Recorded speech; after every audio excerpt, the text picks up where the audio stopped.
بھائی جان وعلیکم السلام ورحمۃ اللہ وبرکاتہ۔ بھائی جان آپ اتنی تیزی سے کہاں جا رہے ہو؟ بھائی جان آج یوم جمہوریہ اور مکتبہ اکرام میں پروگرام ہے جس میں میں نے بھی حصہ لیا ہے اور میں وہیں جا رہا ہوں۔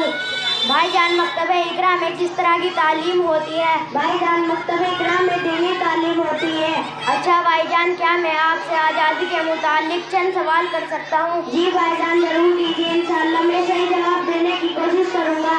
اچھا بھائی جان بتائیے، انگریزوں کے خلاف سب سے پہلے جنگ کس نے لڑی؟ انگریزوں کے خلاف سب سے پہلے جنگ بنگال سے سراج الدولہ میسور سے ٹیپو سلطان نے لڑی۔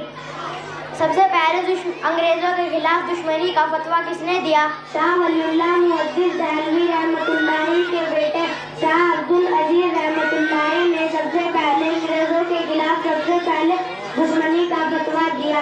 ہمارا ملک کب آزاد ہوا؟ ہمارا ملک 15 اگست 1947 میں آزاد ہوا۔ ماشاءاللہ، مکتبہ اکرام میں تو بہت اچھی تعلیم ہوتی ہے۔ میں بھی تمہارے پروگرام میں شرکت کروں گا اور اپنے گھر محلے کے بچوں کو بھی مکتبہ اکرام میں پڑھنے کے لیے مشورہ دوں گا۔ جی بھائی جان ضرور۔ بھائی جان السلام علیکم ورحمۃ اللہ وبرکاتہ۔ وعلیکم السلام ورحمۃ اللہ وبرکاتہ۔